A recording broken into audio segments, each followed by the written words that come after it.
Առանձնահատուկ ձևով պետք է հիշենք մեր Տեր Հիսուս Քրիստոսի մահը։ Ու բոլորդ լավ գիտեք, որ այդ մահը ինչ մահ էր եւ ինչի համար էր կատարվում, որ մենք բոլորս էլ լավ գիտենք, որ ժամանակին, երբ որ մենք գտնվում էինք անհավատության մեջ, մենք ինքներս էինք արժանի այն մահվանը, ինչ որ Տերը մեր տեղակ մեռավ։ Բայց ինքը ամենակարող Աստված, երբ որ դեր մեղավոր են, քիչ առաջ հիշեցրեց եղբայրը այդ կարևոր համարը, ինքը մեր տեղը մեռավ, որպեսզի մենք հավիտենական կյանք ունենանք։ Շատ կարևոր գաղափար, որպես բոլորիս համար պետք է հասկանալ եւ մեզ համար հնարավորություն տրվի, որպեսզի մենք ապրելով այս ֆիզիկական կյանքի մեջ նորից եւ նորից վերապրենք այն ուրախությունը, որ նոր Աստված տվել է մեզ։ Գիտեք, այս տարին առաջի անգամ է ինչ որ մենք պետք է հաղորդության սեղանին մասնակցենք եւ ինչքան մոտիկանում է, ինչքան տարիները անցնում են, հասկանալի է, մենք ուրախ ենք, որ Աստված էլի շարունակում է տալ մեզ ապրելու այս կյանքի մեջ, շատ լավ է, որ մենք էլի շարունակում ենք ապրել, բայց ես միշտ ուզում եմ հիշեցնել մի կարևոր բան։ Երբ որ անհավատը ապրում է այս կյանքի մեջ ու ինքը շարունակում է տարեց տարի ապրելու, իր մեջ պատկերացում կա, որ այդ տրված կյանքը իրան որպեսզի մարդը վայելի այս կյանքը եւ մաքսիմում վերցնի այս կյանքից այն, ինչ էլ որ հնարավորություն կունենա իր ֆիզիկական մարմնի համար վայել ունենալ։ Սա անհավատի կյանքն է։ Բայց հավատացյալի համար տարեց տարին հնարավորություն է տալի առաջի երթին, որ երբ որ ես հասկացա, որ Աստված ինձ թույլ տվեց, որ 2026 թիվը մտնելու, ես արդեն համոզված գիտեմ, որ ինքը ինձ հետ գործ ունի։ Եվ իր տված գործը ինձ համար ամենակարևորը այն է, որ երբ որ ես ընդունեցի այն ավետարանը, որն որ Աստված տվեց փրկության ավետարանը, որի միջոցով ես այսօր համոզված գիտեմ, որ երբ որ կմեռնեմ ֆիզիկապես, ես կգնամ հավիտենական կյանք, այդ ավետարանը իմ մեջ ունենալով ես պարտավոր եմ ուրիշներին ներկայացնել այդ ավետարանը։ Ու դրա համար Աստված ես համոզված եմ, որ մեզ թողել է այստեղ, որովհետև ելի եմ ասում, երբ որ տարիները անցնում են, ինչքան շատ է անցնում տարիները, այնքան ավելի մոտիկանում է այն ժամանակը, երբ որ մենք պետք է հափշտակվենք երկինք եւ հավիտենական մեր Տեր Հիսուս Քրիստոսի հետ միասին լինենք։ Ուզում եմ մի տեղ կարդալ ձեզ համար ու այդ տեղի մի մասը մենակ մենք այսօր խոսանք, որովհետև շատ կարևոր է, գիտեք, նորից եմ ասում, տարիները անցնում են, այդ տարիները անցնելով կամ մոտիկանում է այն ժամանակը, երբ որ մենք օրերից մի օր պետք է ֆիզիկապես հեռանանք այս կյանքից, կամ թե չէ մոտիկանում է այն օրը, երբ որ Տեր Հիսուս Քրիստոսը կգա ու իր եկեղեցին կհափշտակի։ Ու այսօր մեզ գլխավոր նպատակն է, որ մենք յուրաքանչյուր վիճակի մեջ, թե մեռնելու հաշիվ կա, թե Տիրոջ գալու հաշիվ կա, իր եկեղեցին հափշտակելու, պատրաստ լինենք սպասողական վիճակի մեջ։ Նայեք ինչ է ասում Առաջի Կորինթացոց 11-րդ գլխի 26 համարը։ Первое Коринфянам 11 глава 26 стих։ Խնդրում եմ ուշադիր լսեցեք, որովհետև քանի անգամ որ այս հացը ուտեք եւ այս բաժակը խմեք, այս սեղանի բարիքների մասին է խոսքը, Տիրոջ մահը պատմեցեք, մինչեւ որ նա կգա։ Այ հենց այս մինչեւ որ նա կգա, սա մասին է մենք պետք է խոսանք, որովհետև մենք գիտենք որ երբ որ մեր Տեր Հիսուս Քրիստոսը 2000 տարի առաջ եկավ առաջի անգամ, որպեսզի զոհ դառնա մարդկության համար, նա խոստացավ, որ պետք է գա երկրորդ անգամ։ Մինչև որ նա կգա, ոչ թե մենք խոսում ենք մեր Տեր Հիսուս Քրիստոսի ֆիզիկական գալու մասին, իհարկե նա կգա անպայման ֆիզիկապես ու այստեղ հազարամյա թագավորությունը կհաստատի, բայց մեր գլխավոր նպատակը ոչ թե նրա ֆիզիկական գալն է, այլ եկեղեցու հափշտակությունը։ Երբ որ մեր Տեր Հիսուս Քրիստոսը օրերից մի օր կհափշտակի իր եկեղեցին ու եկեղեցին կդադարի այս ֆիզիկական կյանքի մեջ գործ ունենալը։ Հետաքրքիրը գիտեք ինչ է, որ երբ որ մենք ամեն անգամ այս բանը հիշեցնում ենք, երբ որ նա կգա, մենք ասում ենք, որ շուտով պետք է գա։ Եվ մենք Գիտենք որ իրականում Տերը շուտով պետք է գա, բայց մի հատ հարց կա, որն որ շատ անգամ մեր մեջը այդ հարցը գալիս է եւ մենք դրա պատասխանը պետք է գիտենանք։ Չէ որ ամբողջ դարերի ընթացքում ամեն հավատացյալները նույն ձևի քարոզչություն էին անում։ Ասում էին որ Տերը շուտով կգա, ես միտեղ եմ ուզում կարդալ ձեզ համար հետաքրքիր տեղ, որտեղ որ 2000 տարի առաջ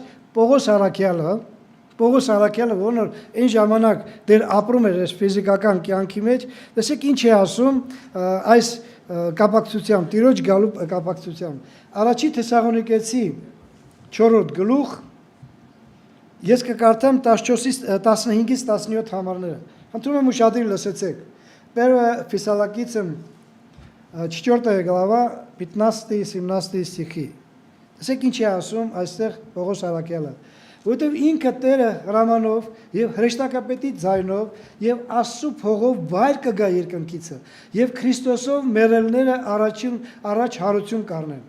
Եվ հետո ուշադիր լսեցեք, մենք որ կենթանի ենք մնացած, նրանց հետ մեկտեղ ամպերով օդի մեջ կհապշտակվենք Տիրոջ դիմավորելու եւ այնպես ամեն ժամանակ Տիրոջ հետ կլինենք։ Ու վերջում, սա գրված չի, բայց ուզում եմ հիշեցնել, ուրեմն իրար մխիթարեցեք այս խոսքերով։ Պողոս Արաքյալը ինչ է ասում, գիտեք, ասում է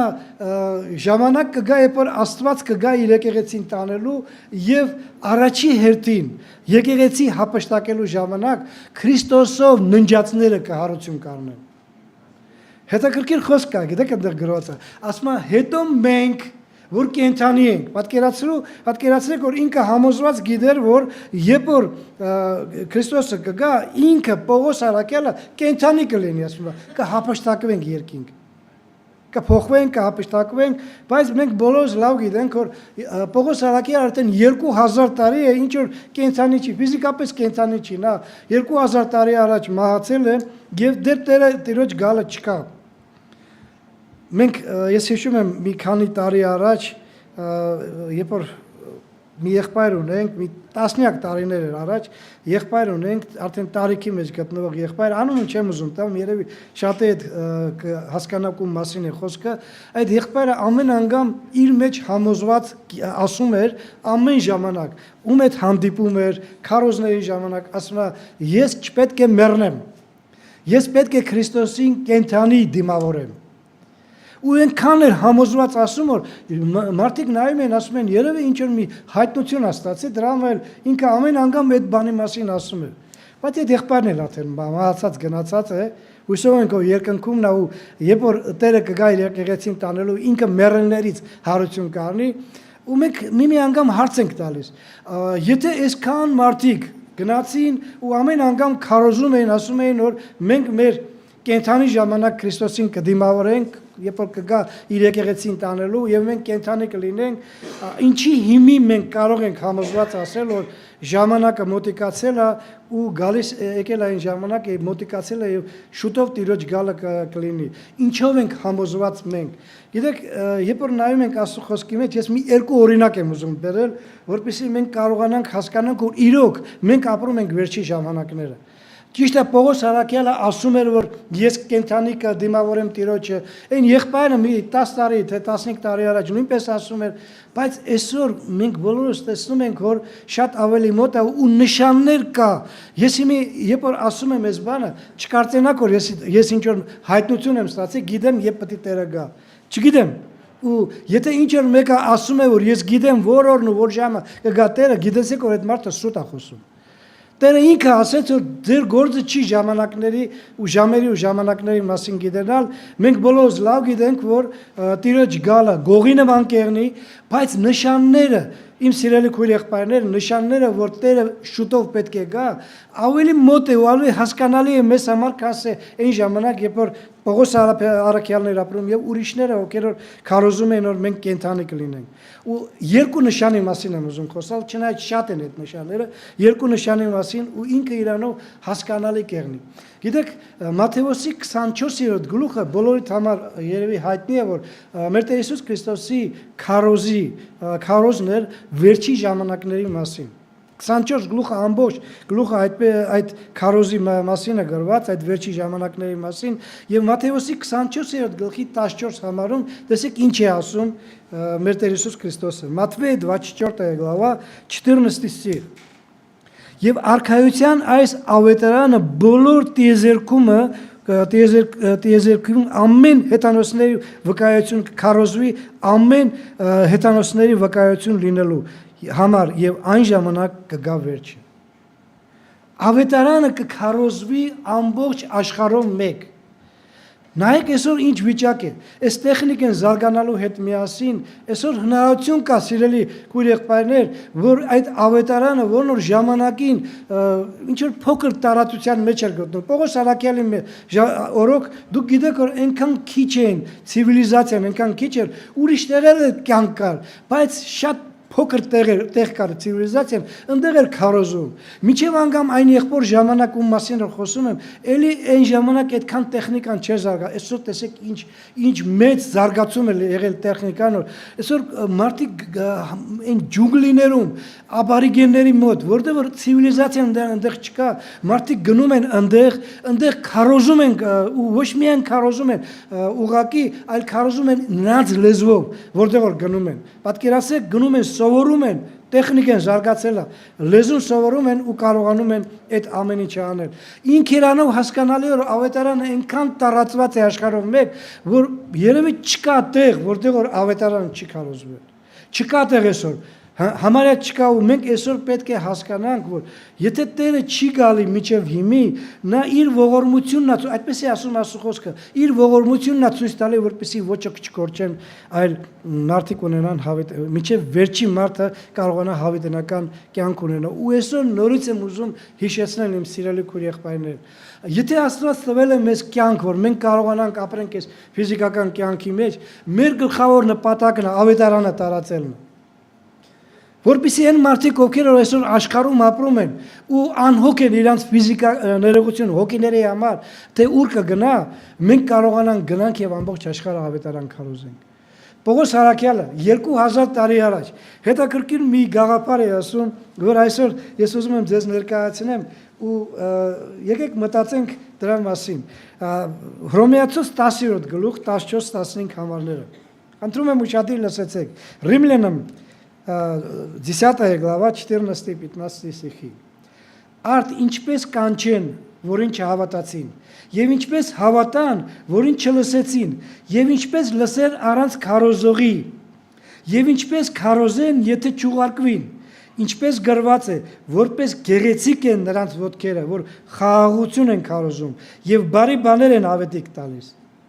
Սա մեր մասին է, գիտեք։ Ոնց կարող է մարդիկ լսեն, եթե չքարոզվի, բայց ոնց կարող է քարոզվի, եթե չգնանք։ Մենք կարող ենք եկեղեցում մեզ համար ժամանակ անցկացնենք, գանք այստեղ, ուրախանանք, որ փրկված ենք, փառք տանք Տիրոջը ու խաղաղությունով գնանք մեր տները, առանց մտածելու, որ ժամանակին մենք ինքներս, իմ սիրելիներ, երբ որ ապրում ենք աշխարհի մեջ անհավատ կյանքով, մեզ վկայվեց ավետարանը։ Ամենքս կարող ենք վկայություն անել, որ ինչ որ մեկը եկավ մեր մոտ ու մեզի ավետարան վկայեց, քարոզեց եւ մենք լսեցինք եւ ընդունեցինք ավետարանը։ Եթե մենք ինքներս ստացել ենք ավետարանը, ինչ որ մեկի միջոցով, որի միջոցով մենք փրկություն ենք ստացել, ինչի պետք է մենք չքարոզենք ուրիշներին։ Ինչի պետք է մարդկանց չներկայացնենք։ Իհարկե, բոլորս լավ գիտենք, որ մենք ոչինչ փրկել չենք կարող։ Մենք չենք կարող որովհետեւ մեկին հավիտենական կորուստից ազատել, հավիտենական կյանքի մեջ։ Մենք սերմող ենք միայն։ Մենք կարող ենք միայն սերմել։ Աստված է փրկողը, բայց սերմում ենք թե չէ, սա մեր կոչն է, որպեսզի ես եւ դուք կարողանանք գնանք եւ ավետարան քարոզենք։ Որպեսզի Աստծո այս խոսքը մեզ համար պարզ լինի ու հասկանալի լինի, որ եթե մարդիկ չլսեն, ոնց կարող են հավատալ։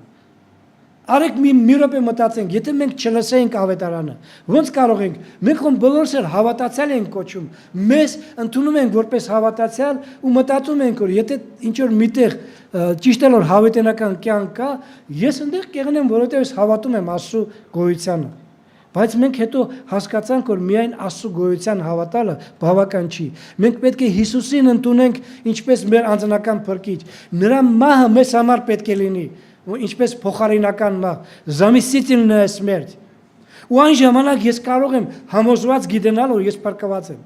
Ու երբ որ ես արդեն փրկված եմ, ես ունենալով այս սերը պետք է անպայման գնամ եւ ամբողջ աշխարհը ավետարան քարոզեմ։ Եթե չկա այդ բանը, սիրելի քույր եղբայրներ, շատ վատ վիճակ է։ Ոչ եկեղեցին կշատանա, կավելանա, ոչ մարդիկ փրկություն կստանան, ու նայում ենք, մենք տեսնում ենք, թե ինչպես մարդիկ մեռնում են։ Երեք Շամշեդում գնացինք երկու մահի մասին ներկայացվեցին, որն որ ճիշտ է, մեկը շատ տարիքով կին էր, մահացել էր, բայց էլի ավետարան չեր լսե, ընեց գնացել էր այս կյանքում, երկրորդը համեմատաբար երիտասարդ էր, համեմատաբար ասում եմ, որովհետև 59 տարեկան հասակում կին, առողջ, ոչ մի բան տեղը չէր ցավում։ Ոչ մի տեղը չէր ցավում։ Ապրում էր իր համար նորմալ ամեն ինչ միամիտ տեղը։ Չգիտեն էլ ինչից մեռավ։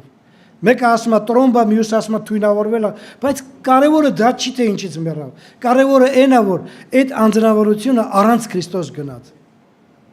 Ու սա ցավ է, գիտեք, որ էսի երկու դեպք է, բայց ինչքան մարդիկ են մեռնում ամեն օր։ Ու ինչքան մարդկանց կարելի է վկայություն տալ։ Դա առաջինն է։ Որ արդեն այնքան շատ է վկայությունը, որ ամբողջ տիեզերքով մեկ արդեն ավետարանը քարոզվել է ու դրա համար մոտ է Տիրոջ գալը։ Երկրորդ կարևոր բանը, ես ուզում եմ միտեղ կարդալ Դանիելի մարգարեության մեջ, որտեղ որ Դանիելը ժամանակին մարգարեացավ այս ամեն ինչը ինչ որ եղել է մինչև այդ 2000 տարի առաջ մեր Տեր Հիսուս Քրիստոսի մահվան մասին։ Դանիելը ամեն ինչ այնպես դասավորված ասեց, որ մինչև անգամ օրեր, յոթնյակներ, հիշում եք, չէ, 77նյակ։ Ամեն ինչ այնպես դասավորված ասեց, որ երբ որ մենք նայում ենք պատմության մեջ, Դանիելի ասած խոսքերը բոլորը կատարվել են։ Համարյա բոլորը, որովհետև 69 յոթնյակներ կատարվեցավ արդեն, որովհետև 69-րդ յոթնյակում Տեր Հիսուս Քրիստոսը պետք է գար ու մեռներ։ Այդտեղ գրված է Դանիելի մարգարեության մեջ, ես մի տեղ եմ ուզում ուղղակի կարդալ այդ մարգարեությունից, որպեսզի մի քիչ մտածելու բան ունենանք, 69 յոթնյակ։ Ու կարդում ենք Դանիելի 9-րդ գլխի 27 համարը։ Դանիելը 9 глава 27 стих։ Եվ նա պիտի զորացնե ուխտը շատերի համար մեկ յոթնյակ, եւ յոթնյակի կեսին պետք է դադարեցնե զոհը եւ պատարակը, եւ տաճարի վրա ավերածի պղծություն կլինի, մինչեւ որ վերջնական եւ նախասահմանյալ պատուհասը կթափվի ավերածի վրա։ Վերջի 7-րդ յոթնյակը 69 յոթնյակը անցել է։ Գիտեք, 69-ից մինչև 70-րդ յոթնյակի մեջ ժամանակահատված կա, որն կոչվում է եկեղեցու ժամանակը։ Երբ որ եկեղեցու ժամանակը կլրանա, կվերջանա նաև կսկսի նաև այն վերջի յոթնյակը, որտեղ որ Աստված Իսրայելի հետ եւս մի գործ ունի։ 7 տարի, որից կեսը Իսրայելը վերջիվերջով կհասկանա, որ իրանք ընդունեցին ոչ թե իսկական մեսիային, այլ կեղծ սուտ մեսիային ընդունեցին, ներին անտիխրիստը, հակաքրիստոսին ընդունեցին, կհասկանան, բայց վերջիվերջով շատ մեծ հալածանքներ կլինի։ Գիտեք ինչի եմ ես բանը ասում, ինչ կապ ունի ես 7-րդ յոթնյակին, վերջի ժամանակների մասին, միտեղ ես ուզում եմ մարգարեության մեջ մի մարգարեություն կարդալ ձեզ համար, մենք դրա մասին էլի կարդացել ենք, բայց ուզում եմ մի անգամ էլ կարդանք, որպեսզի հասկանանք, որ ինչքան ժամանակը գալիս է, այնքան ավելի մոտեկանում է այն ժամանակը, երբ որ Տերը անպայման կգա, թող ոչ ոք չկասկածի, որ Տերը չի գալու, անպայման կգա, բայց վայ նրան, ով չի սպասում Տիրոջը։ Նայեք, Օվսիայի մարգարեության շատ մարդիկ ասում են, որ Տիրոջ գալը ուշանում է։ Ուր է Տիրոջ գալը։ Այ իմ մեր հայրերը, հայրերի հայրերը ասում էին, որ Տերը կգա, բայց Տերը չկա։ Երևի ոչ էլ կգա։ Ու նայեք ինչ է ասում Պետրոս Արաքյալը, 2 Պետրոս 3 գլուխ 8-րդ համարը։ 2 Պետրա 3 глава 8 стих։ Բայց այս մեկն էլ ձեզանից ծածուկ չլինի, սիրելիներ, որ Տիրոջ մոտ, ուշադիր լսեցեք, մեկ օրը 1000 տարի է, եւ 1000 տարին 1 օր։ Հետաքրքիր է, գիտեք ինչը։ Մենք տեսնում ենք, որ Օվսիայի մարգարեության մեջ ասեց, որ 2 օր անցավ, ասում է 2 օր կանցնի, 3-րդ օրը մենք արդեն ապրում ենք 3-րդ հազարամյակի մեջ, 26 տարի է անցել,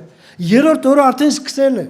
3-րդ օրը երբ կվերջանա, մենք չգիտենք 3-րդ օրվա վերջը երբ կեղնի, բայց մենք տեսնում ենք, որ ոչ թե պետք է 3-րդ օրը լրիվ վերջանա, այլ 3-րդ օրվա մեջ պետք է լինի այդ բանը։ Третье тысячелетие, 3-րդ հազարամյակ, ու Աստված կգա։ Մենք արդեն 3-րդ հազարամյակի մեջ ենք ապրում։ Կամաց մոտիկանում է այն ժամանակը, երբ որ մենք ուշ թե շուտ պետք է լինենք այդ վիճակի մեջ, երբ որ Տերը կգա։ Գիտեք, մի բան եմ ուզում ասել։ Եթե Տիրոջ ֆիզիկական գալը երևացող ձևի կլինի, ինչպես գրված է Մատթեոսի ավետարանի մեջ, Տիրոջ եկեղեցու հափշտակությունը կունենա 2 կարևոր վիճակ՝ հանկարծ եւ մի ակնթարթ։ Այսա պետք է մենք մտածելու բան ունենանք, որովհետեւ եթե մարդը պատրաստ չի, նա չի կարողանա հափշտակվել։ Նայեք ինչ է ասում Առաջի Կորինթացոց 15-րդ գլխի, ես ուզում եմ այդ տեղերը կարդալ, որպեսզի ամեն մեկս մտածելու բան ունենանք, Առաջի Կորինթացոց 15-րդ գլուխ 51-52 համարները։ Первое Коринфянам 15 глава 51-52 стихи։ Ահա մի խորհուրդ եմ ասում ձեզ, ոչ թե ամենքս կննջենք, այլ ամենքս կփոխվենք։ Ուշադիր լսեցեք 52 համարը ինչ է ասում։ Հանկարծ մի ակնթարթում հետին փողի ժամանակ, որովհետև փողը կփչի եւ մեռելները հարություն կառնեն ապականելի եւ մենք կփոխվենք։ Հանկարծ եւ մի ակնթարթում։ Այսինքն, եթե ես սպասողական վիճակի մեջ չեմ, եթե ես չեմ ապրում այսօր Քրիստոսի ուզած կյանքով, եթե իմ կյանքը մենակ եկեղեցով է սահմանափակում, ստեղ եմ, ամեն ինչ նորմալ է, թող որովհետեւ մեկը ինձ ասի, որ ես եկեղեցի չեմ գալի։ Ամեն կիրակի չոտկի գալիս եմ եկեղեցի։ Ավելի կասեմ, ոմանք կարող են ասեն, ես ամեն 5 շաբթի եմ գալի եկեղեցի, ոչ թե մենակ կիրակի օրը, այլ 5 շաբթի օրն եմ գալի ու 3 շաբթի օրը մասնակցում եմ աղոթքի ժամին։ Շատ լավ։ Ոմանք կասեն միջև անգամ ես ամեն շաբաթ օրը շամշուլդ եմ գալիս։ Եղբայրների հետ միասին, որպեսզի այնտեղ քարոզեմ Աստծո խոսքը։ Լավ է անում։ Բայց այդ 3 կամ 4 օրվանից բացի մյուս օրերը ինչ վիճակի մեջ է քո կյանքը։ Ինչպես ես ապրում դու, Քրիստոսը ներկա է քո կյանքի մեջ մեկ էլ օրերը, չէ՞ որ այնտեղ կա 2 շաբթի, 4 շաբթի, ուրբաթ, այն ժամանակ Քրիստոս ներկա է, եթե Քրիստոսը միայն 3 շաբթի, 5 շաբթի, շաբաթ կիրակի է ներկա, ու այն օրերը, որ քեզ համար ծառայության օրեր չի, այն ժամանակ դու ապրում ես ազատ, առանց որևէ մտածելու, գիրք կարդամ, աղոթքներ անեմ, գնամ ինչեր մեկին բաժնեկցեմ Քրիստոսի ավետարանը։ Բա որ հանգած Քրիստոսը 2 շաբթի օր եկավ։ Բա որ 4 շաբթի կամ ուրբաթ օր եկավ։ Երբ որ դու պատրաստ չես, երբ որ ծառայության մեջ չես գտնում։ Դրա համար եկեք մտածենք դրա մասին։ Մեզ համար ամեն օր Քրիստոսի օրն է։ Մենք ամեն օր պետք է հասկանանք, որ Քրիստոսի երբ որ մենք այ օրը անցավ, չէ՞, արդեն տեսեք ժամը քանիսն է, ժամը 1-ից անց է արդեն, համարյա կես օրը անցել է, ու ելի ժամանակ կգա, ու այս անցած օրերը մեզ համար ավելի ու ավելի մոտիկացնում է այն օրը, երբ որ հանկարծ եւ միակնթարթում փողը կփչի եւ ամեն ինչ կվերջանա։ Մեռելները հարություն կառնեն, կենդանիները կփոխվեն, բայց շատ մարդիկ իմ սիրելիներ ոչ թե մասնակից կլինեն այդ հափշտակումին, այլ ուղղակի ունկնդիրներ, զրիցելի։ Այ կնայեն ոնց են մարդիկ հափշտակում, բայց իրանք չեն հափշտակում։ Ինչի համար, որովհետև իրանց համար ամեն օր Քրիստոսի օրը չի։ Լավ, այդ ամեն ինչը հասկանալի է։ Հուսով եմ, որ ինչ որ մի ձևով մենք կարողացանք նշանները տեսնել, որ մոտիկացել է։ Մի բան էլ եմ ուզում ասել, չէ՞ որ այսօր հաղորդության սեղանի օրն է, եւ մենք կարող ենք համոզված գիտենալ, մեր Տեր Հիսուս Քրիստոսը օրերից մի օր մի հատ քարոզ տվեց, որն որ մեզ հնարավորություն է տալի մտածելու դրա մասին, նայեք ինչ է ասում Հովանու 6-րդ գլուխ 54 համարը։ Իոաննը 6 глава 54 стих։ Հիսուսը նրանց ասեց. ճշմարիտ, ճշմարիտ ասում եմ ձեզ, եթե մարդու որդու մարմինը չուտեք եւ նրա արյունը չխմեք, կյանք չունեք ձեր անձերում։ Հասկանալի է, որ կյանքի մասին է, չէ՞ խոսքը, հավիտենական կյանք։ Ու մենք կարող ենք վստահորեն ասել, որ մենք հաղորդության սեղանին մասնակցում ենք ու դրամ էլ մենք փրկություն ունենք արդեն։ Շատ լավ է, եթե դու այդպես ես մտածում ու հիմք ունես դրա մասին մտածելու։ Բայց հաղորդության սեղանի ընդունելը շատ անգամ մարդու համար կեղծ վիճակ է ստեղծում, սիրելի քույր եղբայրներ, ինչպես կիրագին է կեղծ վիճակ է ստեղծում, երբ որ մարդը ասում է, ես ամեն կիրագի գալիս եմ, ես հավատացյալ եմ, ժամանակին ապաշխարել, մկրտվել եմ, այնպես էլ կարող է հաղորդության սեղանի ծառայությունը մեզ համար կեղծ լինի։ Ես կարող եմ ընդունել հաղորդության սեղանի բարիքները, բայց ես կարող եմ հափշտակության ժամանակ մասնակից չլինել այդ ժամանակ։ Ու դրա համար ես միտեղ եմ ուզում կարդալ մյուս կիրագի օրը։ Շատ եմ խնդրում ուշադիր լսեցեք։ Մյուս կիրագի օրը մենք տոնելու ենք մեր Տեր Հիսուս Քրիստոսի մկրտության տոնը։ Ճիշտ է 18-ն է մյուս կիրագի, մի օր հետո 19-ին է մկրտությունը, բայց մենք 18-ին կհիշենք այդ իրադարձությունը ու այնտեղ այս համարները ինչ որ հիմա ես կարդալու եմ, ավելի խորը մենք կուսումնասիրենք, բայց մի բան եմ ուզում հիշեցնել։ Երբ որ մենք Աստծո խոսքը կարդում ենք, Աստծո խոսքը մեզ համար ինչ է իրայից ներկայացնում։ Ուղղակի մի գիրք կա, որնոր մենք պարտավոր ենք ամեն օր կարդալ, թե Աստծո խոսքը մեզ համար մեր հոգիների հայելին է։ Այսա շատ կարևոր է, որպեսզի մենք մտածենք դրա մասին, որովհետև երբ որ ես կարդում եմ Աստծո խոսքը ու ինձ համար ուղղակի սա պարտավորություն է։ Ես պետք է կարդամ։ Ինձ ասել են, որ ես ամեն օր պետք է կարդամ, ես էլ կարդում եմ։ Շատ անգամ մենք բաներ կբացողնենք մեր կյանքի մեջ, որ հետո շատ մեծ փոշմանած կլինենք։ Որտեղ Աստծո խոսքի մեջ բացում են ճշմարտությունները, որոնք հավատացյալի համար ոչ թե ուղղակի հասկանալու կամ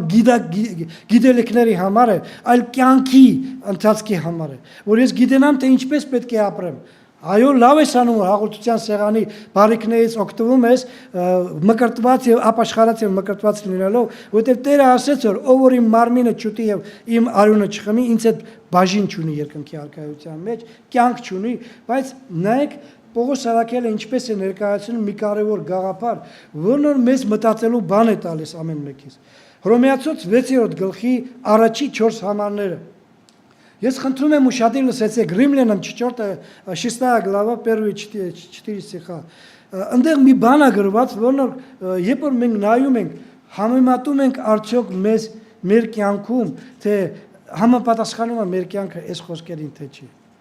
Որովհետև եթե չկա համապատասխանություն, եթե իմ կյանքը այս խոսքերի հետ չի համապատասխանում, ես կարող եմ հաղորդության սեղանի բարիքներից ընդունել։ Ոչ ոք իրավունք չունի ձեզ արգելել դրա համար։ Իհարկե, ովքեր որ դեռ մկրտված չեն, դեռ ապաշխարած մկրտված չեն, երբ որ Տիրոջը չեն հանձնվել, նրանց միշտ ասում ենք, որ մի ընդունեք, որովհետև ձեզ համար դա դատապարտություն կլինի։ Բայց ես խոմ չգիտեմ ձեր կյանքը։ Իմ սիրելիներ, շատ կարևոր է մտածելը։ Ես իմ կյանքս գիտեմ, բայց ձեր կյանքը չգիտեմ։